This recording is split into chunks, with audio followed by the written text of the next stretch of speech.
Hello dear students.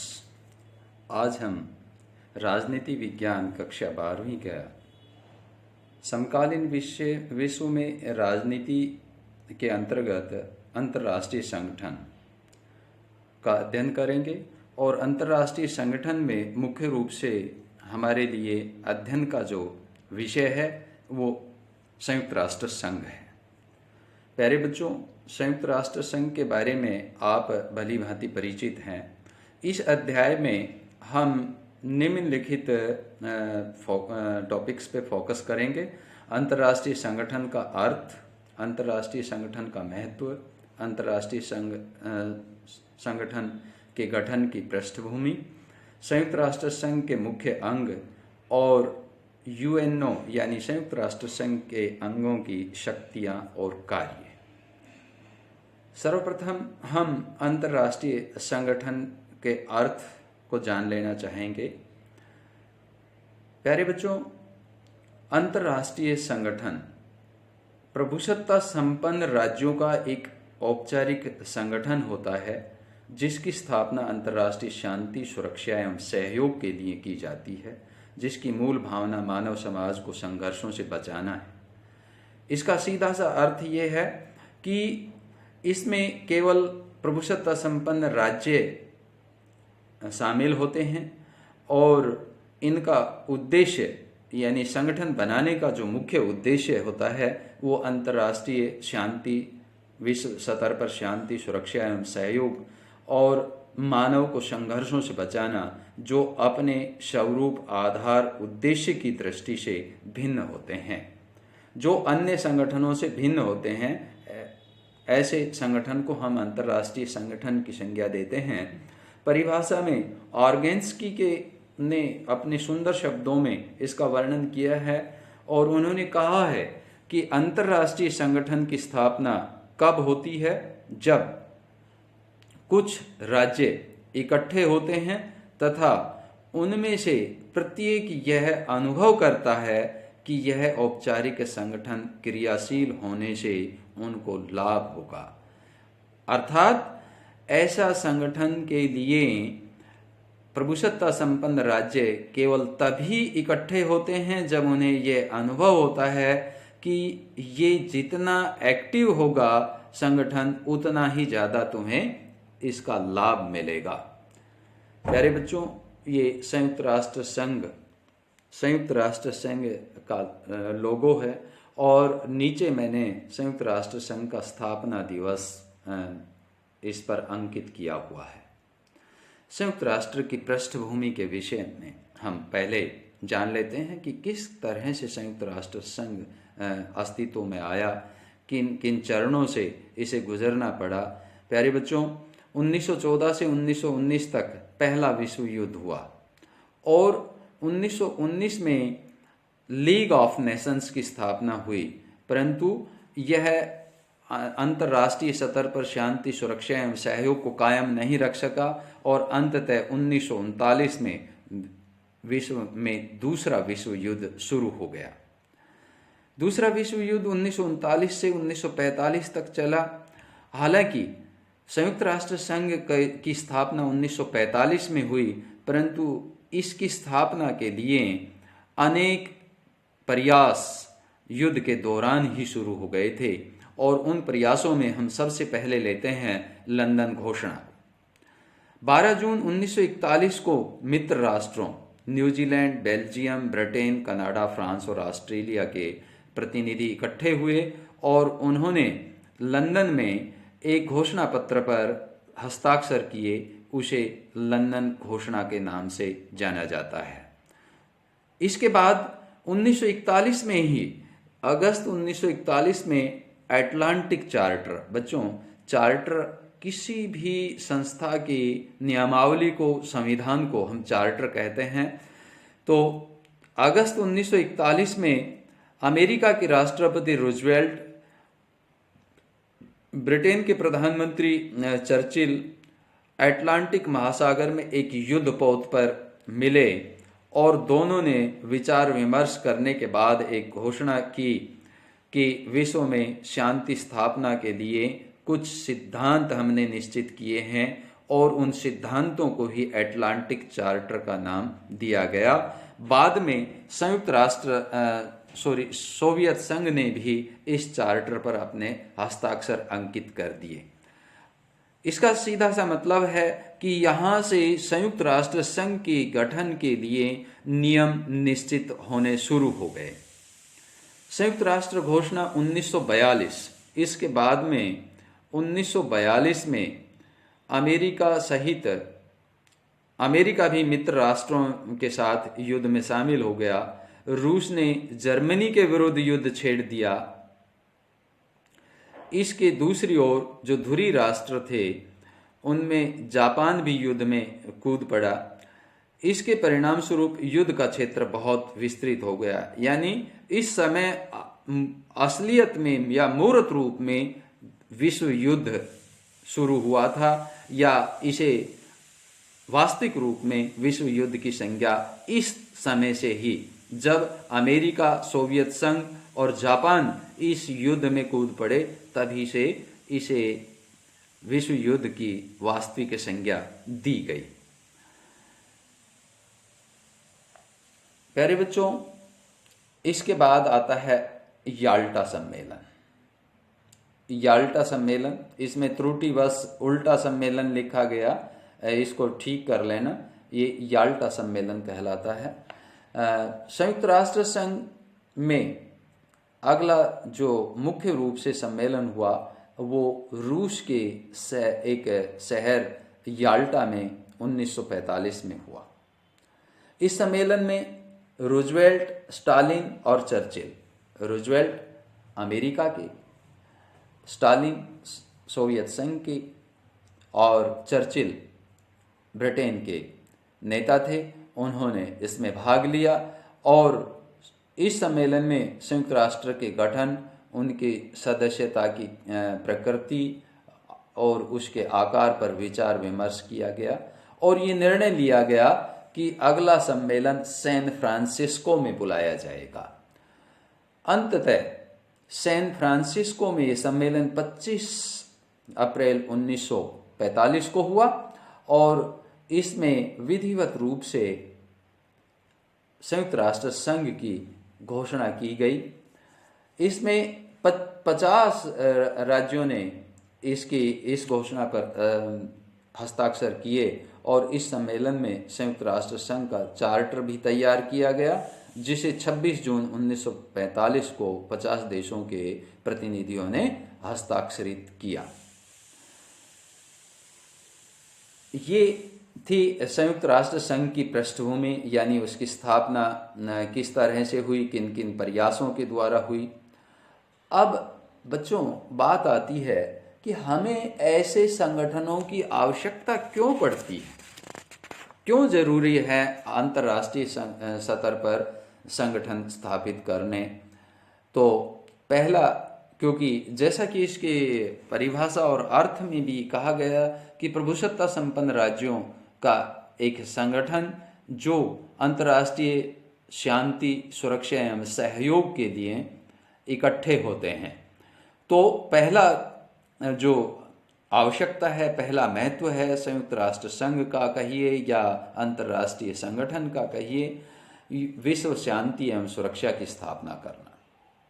संयुक्त राष्ट्र संघ के चार्टर के अनुच्छेद 1 में इस उद्देश्य को स्पष्ट किया गया है कि संयुक्त राष्ट्र संघ का पहला लक्ष्य विश्व शांति एवं सुरक्षा की स्थापना करना होगा। विभिन्न देशों के बीच सदा विवाद होते रहते हैं और इन विवादों से युद्ध या झगड़े पैदा होते हैं, युद्ध होता है और युद्ध केवल उन्हीं देशों का विनाश नहीं करता जो युद्ध में उलझे हुए हैं, बल्कि युद्ध की विभीषिका से पूरा विश्व प्रभावित होता है। इसलिए विश्व को बचाने के लिए, मानव समुदाय को सुरक्षित रखने के लिए विश्व शांति एवं सुरक्षा की जरूरत है। नंबर 2, अंतर्राष्ट्रीय सहयोग को बढ़ावा देना। प्यारे बच्चों, आज का जो विश्व है वो अंतर्राष्ट्रीय सहयोग पर टिका हुआ है। जब तक प्रत्येक देश एक दूसरे का सहयोग नहीं करेगा, तब तक अंतर्राष्ट्रीय स्तर पर या मानव समाज का, मानव समुदाय का विकास सही मायने में नहीं हो पाएगा। राष्ट्रों के सामने कई बार ऐसी समस्याएं आ जाती हैं जिन समस्याओं को कोई भी राष्ट्र अकेला नहीं निपटा सकता। अंतर्राष्ट्रीय संगठन जहां अंतर्राष्ट्रीय तनाव को कम करने में अपनी भूमिका निभाते हैं, वहीं प्राकृतिक आपदा, महामारियों की रोकथाम के लिए भी वो महत्वपूर्ण कदम उठाते हैं। जिस तरह से विश्व में अगर बच्चों की संरक्षण की बात करें तो अंतर्राष्ट्रीय स्तर पर यूनिसेफ, उसी तरह अगर हम स्वास्थ्य की बात करें तो अंतर्राष्ट्रीय स्तर पर वर्ल्ड हेल्थ ऑर्गेनाइजेशन, विश्व स्वास्थ्य संगठन, और आर्थिक मदद की बात करें तो अंतर्राष्ट्रीय मुद्रा कोष जैसे अनेक संगठन अंतर्राष्ट्रीय सहयोग को बढ़ावा देने का काम करते हैं। तीसरा, मानवीय समस्याओं के समाधान के लिए। प्यारे बच्चों, राष्ट्रों के बीच विभिन्न समस्याएं हैं, वो वास्तव में मानवीय समस्याएं हैं, मानव जनित समस्याएं हैं। मानव के मस्तिष्क में पैदा होने वाले कुविचारों से ये समस्याएं पैदा होती हैं। तो मानव समाज राजनीतिक समस्याओं के अतिरिक्त अनेक सामाजिक एवं मानवीय समस्याओं से जूझ रहा है। अनेक बीमारियों ने महामारियों का रूप धारण कर लिया है। कई देशों में खाने की वस्तुओं की कमी है और पशुओं और पौधों की सुरक्षा का प्रश्न सामने आता है। आप लगातार सुनते हैं कि ग्लोबल वार्मिंग हो रही है, यानी धरती का तापमान लगातार बढ़ रहा है। ऐसी स्थिति में अगर धरती का तापमान लगातार बढ़ता गया तो महासागरों में जल स्तर ऊपर उठ जाएगा, जो ध्रुवों पर बर्फ़ है वो पिघल जाएगी और उससे धरती का और हिस्सा पानी यानी जलमग्न हो जाएगा, जिससे मानव जाति के अस्तित्व को खतरे में डाल देगा। चौथा है सामाजिक, आर्थिक और सांस्कृतिक।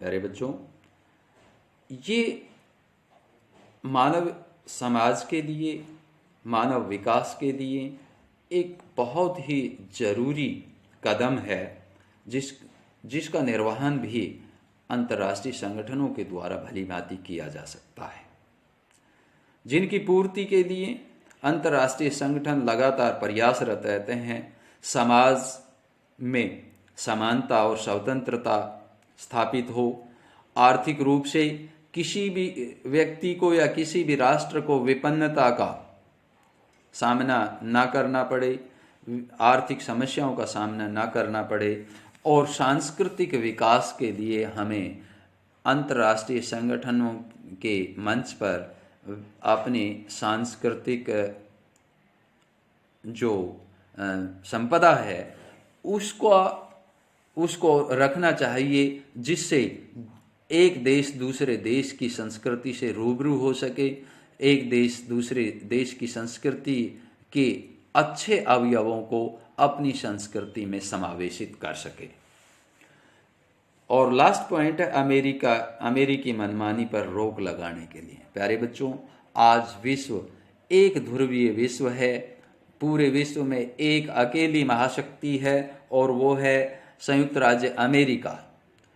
तो संयुक्त राज्य अमेरिका की मनमानी को रोकने के लिए अंतर्राष्ट्रीय स्तर पर संगठन होना चाहिए, जिससे कोई भी पीड़ित पक्ष अमेरिका की मनमानी के विरुद्ध अंतर्राष्ट्रीय संगठन को एक मंच के रूप में प्रयोग कर सके। 26 जून 1945 को संयुक्त राष्ट्र संघ के चार्टर पर हस्ताक्षर करने वाले इस तस्वीर को मैंने अपने इस वीडियो में शामिल किया है।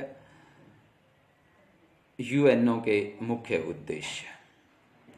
बच्चों, यूएनओ के मुख्य उद्देश्य वही आ जाता है जो उसके महत्व को बताता था कि अंतर्राष्ट्रीय शांति एवं सुरक्षा की स्थापना करना समानता एवं प्रभुसत्ता के सिद्धांत पर आधारित। हमने अर्थ और परिभाषा में ये स्पष्ट कर दिया है कि संयुक्त राष्ट्र संघ समानता और प्रभुसत्ता संपन्न राज्यों का एक संगठन है और सभी की प्रभुसत्ता का वो समान रूप से आदर करता है। सभी सदस्य, तीसरा पॉइंट आता है इसमें, सभी सदस्य दायित्व के प्रति वचनबद्ध। प्यारे बच्चों, जो भी संयुक्त राष्ट्र संघ की सदस्यता लेता है तो संयुक्त राष्ट्र संघ अपना उद्देश्य उसके सामने रख देता है कि संयुक्त राष्ट्र संघ में जो भी सदस्य शामिल होगा उसे अपने दायित्वों की जो भी दायित्व उसे सौंपे जाएंगे या उसके जो भी दायित्व बनते हैं उनकी पूर्ति के लिए वो वचनबद्ध होंगे। और नंबर 4, मानवाधिकारों और स्वतंत्रता को प्रोत्साहन देना। प्यारे बच्चों, एक समय था जब मानवाधिकारों का हनन होता था, मानवाधिकारों का उल्लंघन होता था। बहुत सारे राज्य प्रभुसत्ता विहीन थे जहां स्वतंत्रता केवल सौपन मात्र थी। तो संयुक्त राष्ट्र संघ मानवाधिकारों, मानव के विकास के लिए मानवाधिकारों और स्वतंत्रता को महत्वपूर्ण मानता है और उसे प्रोत्साहित करता है। नंबर 5, राष्ट्रों के बीच समन्वय एवं सहयोग स्थापित करना। आज अंतर्राष्ट्रीय स्पर्धा का युग है, परंतु इसमें हम अंतर्राष्ट्रीय सहयोग को भी उतना ही महत्वपूर्ण मानते हैं जितनी अंतर्राष्ट्रीय स्पर्धा, और इसके लिए सभी राष्ट्रों के बीच समन्वय एवं सहयोग की भावना होनी चाहिए। यूएनओ केवल ऐसे राष्ट्रों को ही अपना सदस्य बनाने को प्रमुखता देता है। संयुक्त राष्ट्र संघ के अंग। प्यारे बच्चों, संयुक्त राष्ट्र संघ के 6 अंग हैं और इन 6 अंगों को मैंने क्रमबद्ध किया है। इसमें महासभा, सुरक्षा परिषद, आर्थिक व सामाजिक परिषद, न्यास परिषद, अंतर्राष्ट्रीय न्यायालय एवं सचिवालय। हम संयुक्त राष्ट्र संघ के प्रथम अंग का अध्ययन करते हैं। संयुक्त राष्ट्र संघ का पहला अंग है महासभा, जो सबसे बड़ा अंग है, जिसे संयुक्त राष्ट्र संघ की विधान पालिका भी कहा जाता है। संयुक्त राष्ट्र संघ में 193 सदस्य देश शामिल हैं और प्रत्येक देश को अपने यहाँ से अधिक 5 सदस्यों का प्रतिनिधि मंडल भेजने का अधिकार है। परंतु वहाँ पर ऐसा नहीं है कि 5 सदस्य हो गए तो वो राष्ट्र की तरफ से या संयुक्त राष्ट्र संघ महासभा में जब भी किन्हीं प्रस्तावों पर मतदान होगा तो वहाँ 5 वोट डालेंगे, नहीं, 1 सदस्य 1 मत, ये सिद्धांत महासभा का है। तो 193 सदस्य देश हैं तो 193 मत ही महासभा में किसी भी प्रस्ताव पर डाले जाएंगे। बैठक वर्ष में 1 बार महासभा की बैठक होती है। महासभा के कार्य, महासभा का प्रमुख कार्य है शांति एवं सुरक्षा संबंधी मामलों पर विचार करना, जैसा कि संयुक्त राष्ट्र संघ के उद्देश्यों में स्पष्ट कर दिया गया है, या अंतर्राष्ट्रीय संगठन की स्थापना के क्या उद्देश्य होते हैं, क्या आवश्यकता होती है, उसमें बिल्कुल स्पष्ट कर दिया गया है कि किसी भी अंतर्राष्ट्रीय संगठन का पहला उद्देश्य शांति एवं सुरक्षा होता है, तो वही महासभा का पहला उद्देश्य है। दूसरा, नंबर 2, बजट पास करना। संयुक्त राष्ट्र महासभा संयुक्त राष्ट्र संघ की वार्षिक बजट को पास करता है। इसके अलावा वो सुरक्षा परिषद, आर्थिक एवं सामाजिक परिषद, न्यासिता परिषद या अंतर्राष्ट्रीय न्यायालय और महासचिव आदि का चुनाव करते हैं। चार्टर में चौथा पॉइंट आता है चार्टर में संशोधन। तो चार्टर में जिस तरह हमारी विधान पालिका हमारे संविधान में संशोधन कर सकती है, उसी तरह से महासभा भी संयुक्त राष्ट्र संघ के चार्टर में संशोधन कर सकती है। सदस्यता प्रदान करना या समाप्त करना अगला कार्य है। किसी भी राष्ट्र को, किसी भी देश को, किसी राज्य को संयुक्त राष्ट्र संघ का सदस्य बनाना या संयुक्त राष्ट्र संघ के उद्देश्यों के खिलाफ काम करने वाले सदस्य को या राष्ट्र को की सदस्यता को समाप्त करना, ये महासभा का कार्य है। और अंतिम कार्य सभी अंगों की वार्षिक रिपोर्ट पर महासभा द्वारा विचार किया जाना। ये मैंने महासभा का चित्र आपके इस वीडियो में शामिल किया था। दूसरा अंग आता है सुरक्षा परिषद। प्यारे बच्चों, महासभा विधान पालिका है तो सुरक्षा परिषद संयुक्त राष्ट्र संघ की कार्यपालिका है। पामर और पार्किंस ने कहा है कि सुरक्षा परिषद संयुक्त राष्ट्र संघ की कुंजी है, यानी की, चाबी, हार्ट। ईपी चेज ने इसे कहा है कि ये सुरक्षा परिषद संयुक्त राष्ट्र संघ का हृदय है। बच्चों, सुरक्षा परिषद में कुल सदस्य 15 होते हैं और 15 सदस्यों में 5 स्थायी और 10 अस्थायी। 10 अस्थायी सदस्यों का कार्यकाल 2 वर्ष होता है और 2 वर्ष के बाद 10 नए अस्थायी सदस्य चुने जाते हैं। महीने में सुरक्षा परिषद की 2 बैठकें होती हैं और उन बैठकों में क्या क्या कार्य किए जाते हैं। नंबर 1, अंतर्राष्ट्रीय शांति व्यवस्था की जिम्मेवारी। किसी भी दुनिया के किसी भी हिस्से में अगर अशांति पैदा हो रही है तो वहां पर शांति व्यवस्था की जिम्मेदारी संयुक्त राष्ट्र संघ की सुरक्षा परिषद की है। नंबर 2, किन कारणों से वो अशांति पैदा हुई, विवाद का कारण क्या था, उन विवादों का शांतिपूर्ण ढंग से समाधान करना। नंबर 3, शांति भंग करने वाले देश के विरुद्ध सैनिक कार्यवाही। अगर किसी राष्ट्र ने अंतर्राष्ट्रीय शांति एवं सुरक्षा को भंग करने का काम किया है और वो उस विवाद को बातचीत से शांतिपूर्ण तरीके से नहीं सुलझाता है, सहमत नहीं होता है, तो सुरक्षा परिषद को ये अधिकार है कि वो उसके विरुद्ध सैनिक कार्यवाही कर सकता है। इसी तरह से जो भी पक्ष, जो भी राष्ट्र शांति भंग करता हो, अंतर्राष्ट्रीय नियमों का उल्लंघन करता हो, अंतर्राष्ट्रीय कानूनों का उल्लंघन करता हो, तो ऐसे राष्ट्र पर विभिन्न प्रकार के आर्थिक एवं व्यापारिक प्रतिबंध सुरक्षा परिषद द्वारा लगाए जा सकते हैं। और नंबर 5, महासचिव के चुनाव की सिफारिश। सचिवालय का सबसे बड़ा अधिकारी, जिसको हम यूएनओ का महासचिव कहते हैं, उसके चुनाव की सिफारिश महासभा को सुरक्षा परिषद ही करती है। और इसी तरह से अंतर्राष्ट्रीय न्यायालय के न्यायाधीशों का चुनाव भी महासभा के साथ मिलकर सुरक्षा परिषद द्वारा किया जाता है। ये बच्चों सिक्योरिटी काउंसिल यानी सुरक्षा परिषद का एक चित्र है। तीसरा अंग आता है आर्थिक एवं सामाजिक परिषद। प्यारे बच्चों, इसमें कुल सदस्य 54 होते हैं। प्रत्येक सदस्य का कार्यकाल 3 वर्ष है, परंतु एक सिस्टम है इसमें कि हर वर्ष 1/3 सदस्य रिटायर हो जाते हैं और उनकी जगह 1/3 सदस्य प्रतिवर्ष नए चुन लिए जाते हैं।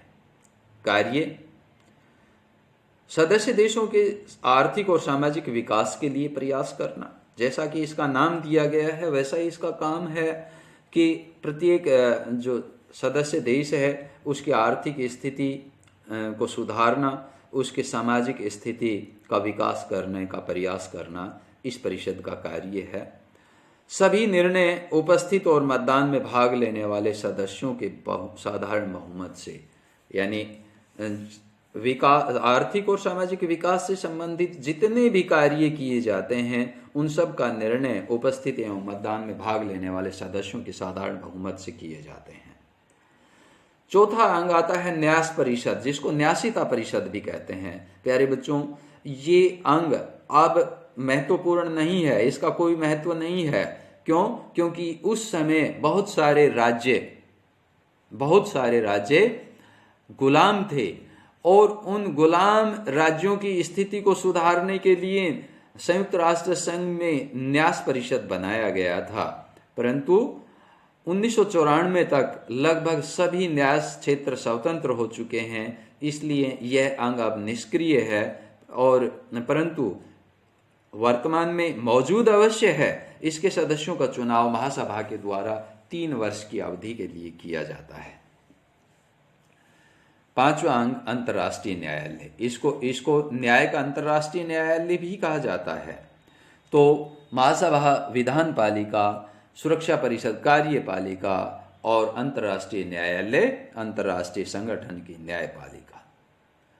कुल न्यायाधीशों की संख्या, बच्चों, कुल न्यायाधीशों की संख्या 15 होती है। इसमें 15 न्यायाधीश अंतर्राष्ट्रीय न्यायालय में होते हैं, और प्रत्येक न्यायाधीश का कार्यकाल 9 वर्ष होता है।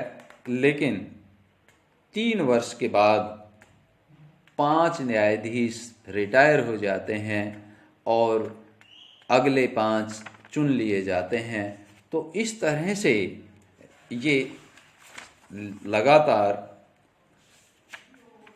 प्रोसेस बनी रहती है। कार्य, अंतर्राष्ट्रीय मुकदमों की सुनवाई करना। मुख्य रूप से न्यायपालिका के 2 ही कार्य होते हैं प्यारे बच्चों, कि एक तो मुकदमों की सुनवाई करना, और दूसरा सरकार के द्वारा विभिन्न प्रकार के मामलों में अगर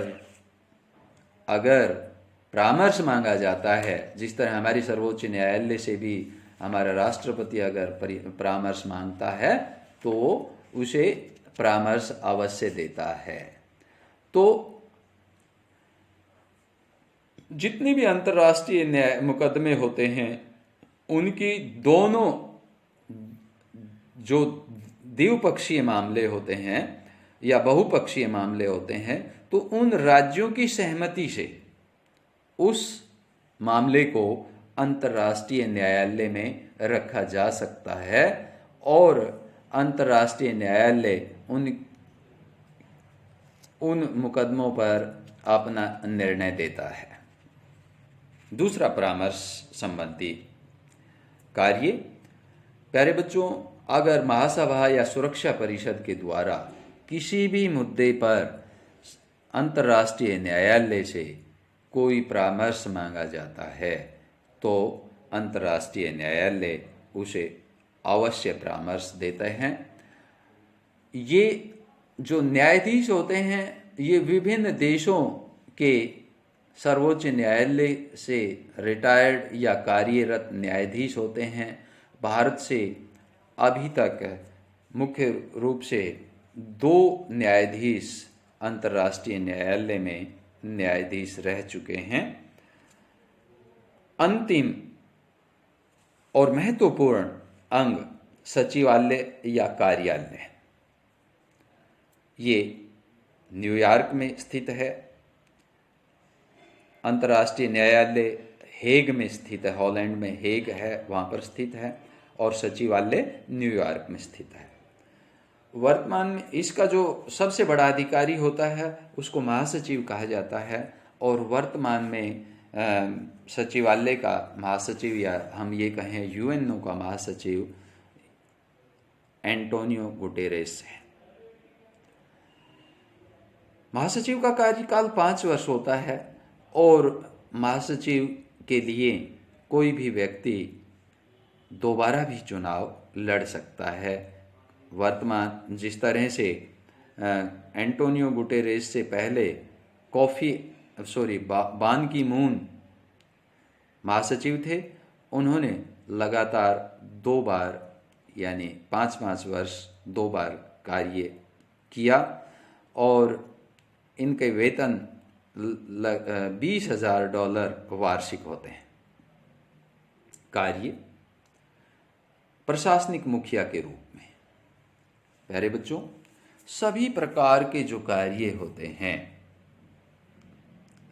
चाहे वो महासभा, सुरक्षा परिषद से संबंधित जितने भी कार्य होते हैं, तो ये मुखिया के रूप में कार्य करता है और उनके निर्णयों को लागू करवाने का कार्य करता है। नंबर 2, कर्मचारी और अधिकारियों की नियुक्ति। प्यारे बच्चों, लगभग 8,000 कर्मचारी यूएनओ के सचिवालय में काम करते हैं। इन सभी अधिकारियों की नियुक्ति का कार्य, सभी कर्मचारी और अधिकारियों की नियुक्ति का कार्य सचिवालय का महासचिव करता है। नंबर 3, कार्य नियमन एवं निरीक्षण। उन सभी कर्मचारियों के लिए काम करने के नियम महासचिव द्वारा निश्चित किए जाते हैं और समय समय पर उनका निरीक्षण किया जाता है। और नंबर 4, मध्यस्थता द्वारा समस्याओं का समाधान। जैसा कि संयुक्त राष्ट्र सुरक्षा परिषद में बताया गया कि अंतर्राष्ट्रीय विवादों का शांतिपूर्ण समाधान का प्रयास, तो वो शांतिपूर्ण समाधान के लिए जो मध्यस्थता का कार्य है वो महासचिव के द्वारा किया जाता है। और नंबर 5, संयुक्त राष्ट्र संघ का बजट तैयार करना। संयुक्त राष्ट्र संघ का वार्षिक बजट होता है, उसे तैयार करने का काम भी संयुक्त राष्ट्र महासचिव का कार्य होता है और बजट को सलाहकार समिति के सामने पेश किया जाता है, जिससे कि ये पता लग सके कि संयुक्त राष्ट्र संघ के बजट का जो संचालन है वो सही ढंग से हो रहा है। प्यारे बच्चों, ये था संयुक्त राष्ट्र संघ या अंतर्राष्ट्रीय संगठन का पूरा विवरण। आशा है आप लोगों को पसंद आया होगा। बेहद रोचक तरीके से इसे मैंने तैयार किया है, तो इसे अवश्य देखें और मेरे चैनल को सब्सक्राइब करें। मेरे चैनल का नाम है मॉडल संस्कृति पाठशाला। और एक ही संदेश देना चाहूँगा कि ऑलवेज बी ऑप्टिमिस्टिक, हमेशा आशावादी रहिए। निराशा मृत्यु है, आशा जीवन है। इन्हीं शब्दों के साथ आप सभी का धन्यवाद। फिर मिलेंगे अगले वीडियो में। इसी तरह रोचक जानकारियाँ आपको उपलब्ध कराता रहूँगा। आपका अपना Ajit Singh, lecturer in political science, government model संस्कृति स्कूल, ततारपुर, इस्तमरार। जय हिंद।